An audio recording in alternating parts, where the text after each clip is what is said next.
যে ৯টার পরে ১০টার পরে কোনো মেয়ে বিশ্ববিদ্যালয়ে থাকতে পারবে না, ঢাকা বিশ্ববিদ্যালয় তথা ডাকসু সেই আইনকে কোনোভাবেই মেনে নেবে না। নারী বিদ্বেষী একটা চক্র ইতিমধ্যেই বিশ্ববিদ্যালয়ে যে সক্রিয় হয়েছে, যেটা কোনোভাবেই আমাদের এই বিশ্ববিদ্যালয় পরিবেশের জন্য এটা কোনোভাবেই সুখকর নয়। এই বিশ্ববিদ্যালয় আমরা একটা সেফ ক্যাম্পাসে রূপান্তরিত করতে চাই। এই ক্যাম্পাস তখনই সেফ হবে যখন এই বিশ্ববিদ্যালয়ের প্রতিটা ইঞ্চি মাটি আমাদের নারীদের জন্য, বোনদের জন্য নিরাপদ হবে। যেই মাটিতে নারীরা নিরাপদ থাকে সেটাকেই নিরাপদ ক্যাম্পাস বলা হয়। বাংলাদেশের একমাত্র স্মার্ট সিটি বসুন্ধরা এখন আরো নিরাপদ, আধুনিকতায় আরো এক ধাপ এগিয়ে। এবং এটাও জানিয়ে দিচ্ছি বিশ্ববিদ্যালয় প্রশাসনকে, নারীদেরকে বিভিন্নভাবে যে হেনস্থা করা হয়, সেটা হিজাব কেন্দ্রিক হোক কিংবা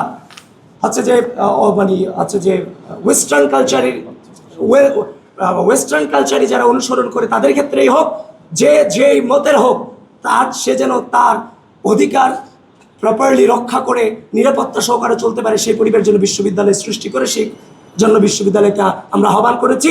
কারণ চট্টগ্রাম বিশ্ববিদ্যালয়ের যে সান্ধ্যকালীন আইন করেছে যে ৯টার পরে 10টার পরে কোনো মেয়ে বিশ্ববিদ্যালয়ে থাকতে পারবে না, ঢাকা বিশ্ববিদ্যালয় তথা ডাকসু সেই আইনকে কোনোভাবেই মেনে নেবে না। কেন্দ্রে গড়ে হিসাব করলে ৫,০০০ পড়ে।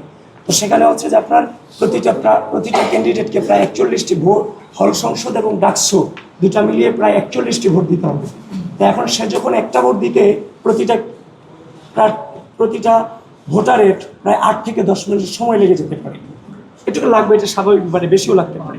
সেখানে ঘন্টায় যে মাত্র 8টা ভোট দেওয়া যাবে। তো যদি আপনি এখানে 20টা কেন্দ্র হিসাব করেন, 8 দুগুণে 16, মানে 160টা ভোট পড়বে। মানে যদি 20টা বুথ হয় আর কি, 20টা বুথে 8টা করে প্রতি ঘন্টায় ভোট পড়লে সেখানে টোটাল 160টা ভোট পড়বে। এবং যদি সেখানে যে আপনি পুরো 8 ঘন্টার হিসাব করেন, সেখানে 1280টা ভোট পড়বে, শুধুমাত্র যদি 20টা ভোট কেন্দ্র হয় সেইটার হিসাব করলাম। তো যার ফলে আপনারা জেনে থাকবেন কোনো কেন্দ্রেই কিন্তু যে 4,500-4,800 এর নিচে যে ভোটার সংখ্যা নেই। তো সব কিছু মিলিয়ে আমাদের যে আশঙ্কার উদ্বেগের জায়গাটা, যে কোনো গত 2019 সালের যে ডাকসু নির্বাচন হয়েছিল, যে ফেক লাইন, কৃত্রিম লাইন তৈরি হয়েছিল, যার কারণে অনাবাসিক ছেলেমেয়েরা ভোট দিতে পারেনি। তো এইটা নিয়েও ছেলেদের মেয়েদের মধ্যে আতঙ্ক এবং শঙ্কা কাজ করছে যে 8-10 মিনিট লাগবে ভোট দিতে, একটা ভোট কেন্দ্রে এত হাজার ভোটার, আর একটা যে আমরা কিভাবে ভোটটা দিব এত অল্প সময়ের মধ্যে।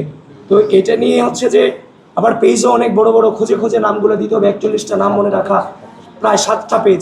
এগুলো নিয়ে আমাদের আশঙ্কার জায়গা ছিল। এটা আমরা নির্বাচন যে চিফ রিটার্নিং অফিসার আছেন ওনার কাছে আমরা সেটা জানিয়ে গিয়েছি।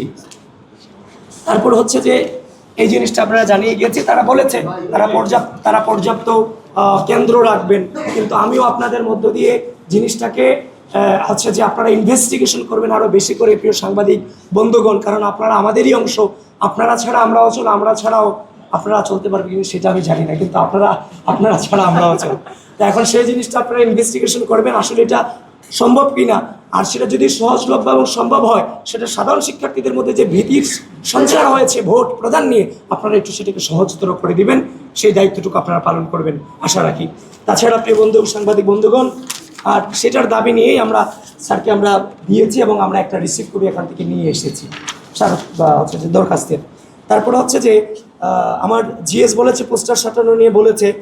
আরেকটা জিনিস আমরা গতকালকে দেখেছি যে টিএসসিতে একজন স্বতন্ত্র প্রার্থী, সাহিত্য সংস্কৃতি বিষয়ক সম্পাদক স্বতন্ত্র থেকে তিনি আলোকসজ্জা করেছেন, কনসার্ট করেছেন, তারপর কবিতা আবৃত্তি করেছেন, এরপরে তিনি ইশতেহার ঘোষণা করেছেন, যেটা সম্পূর্ণভাবে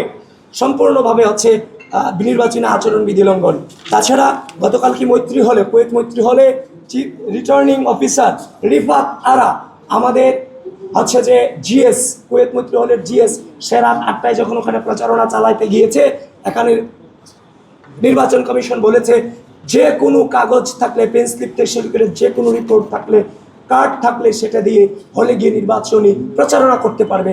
সেখানে তার বৈধ কাগজপত্র থাকার পরও তাকে ডেকে এনে এই রিফাত আরা মেম বলেছেন তোমার আবাসিক কার্ড ছাড়া তুমি প্রচারণা চালাতে পারবে না বলে তাকে হল থেকে বের করে দেওয়া হয়, যেটা কোনোভাবেই কাম্য নয়। সূচনাতেই এই অবস্থা হলে অবশ্যই আমাদের সংখ্যা থাকে লেভেল প্লেইং ফিল্ড নিয়ে।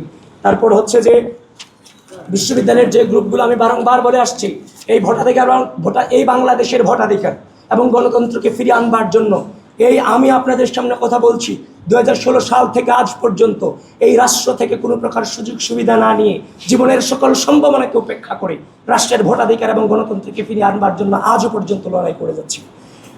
হাসিনা চলে গেছে, এই ঢাকা বিশ্ববিদ্যালয়ের মাটি থেকে আমরা আশা করছি গণতন্ত্র এবং ভোটাধিকারের সূচনায় ঘর ঢাকা বিশ্ববিদ্যালয় থেকে হবে।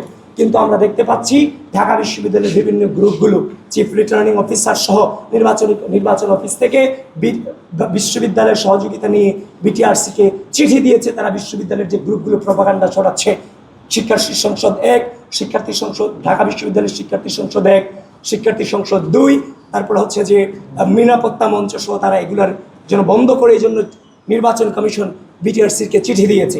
কিন্তু আমরা দেখতে পেলাম সেই গ্রুপগুলোর নাম পরিবর্তন করে ফেলেছে। গ্রুপ তো বন্ধ করবে দূরের কথা, গ্রুপগুলোর নাম পরিবর্তন করে যে শিক্ষার্থী সংসদ রাখা হয়েছে, ঢাকা বিশ্ববিদ্যালয় বাইরে শিক্ষার্থী সংসদ রাখা হয়েছে। আমরা যে এই চিফ রিটার্নিং অফিসারকে আজকে আরও কয়েকটা পেজের নাম দিয়েছি, ডিউ ইনসাইডার, এখন ঢাকা আপডেট হয়েছে। তারপর যে আরেকটা ডিউ আপডেট, ঢাকা আপডেট হয়েছে। The beauty of DU campus সহ এই পেজগুলো অনবরত বিভিন্ন প্রার্থীদের সম্পর্কে প্রপাগান্ডা ছড়াচ্ছে, যেটা কোনোভাবেই নির্বাচনের মাঠকে যে আপনার শান্ত রাখার কোনো প্রমাণ মেলে না। এটা ঘৃণা চর্চা হচ্ছে। এই গ্রুপগুলো যতক্ষণ না পর্যন্ত বন্ধ হবে ততক্ষণ পর্যন্ত আমরা সেফ ফিল করছি না। অতি দ্রুত কয়েক ঘন্টার মধ্যে আমরা চিফ রিটার্নিং অফিসারকে বলেছি আপনারা এটা সম্পর্কে সিদ্ধান্ত দেবেন, কারণ আপনাদেরকে ঢাকা বিশ্ববিদ্যালয় প্রশাসনে আপনাদেরকে এই জায়গায় বসিয়েছে। অবশ্যই প্রশাসন আপনাকে সহযোগিতা করছে। যদি ঢাকা বিশ্ববিদ্যালয় প্রশাসন আপনাদেরকে সহযোগিতা না করে, সেটাও ঢাকা বিশ্ববিদ্যালয়ের শিক্ষার্থীদের কাছে সম্মুখে বলতে হবে যে আমরা অসহায়, আমাদেরকে সহযোগিতা করছে না, সে অনুযায়ী আমরা ব্যবস্থা গ্রহণ করব।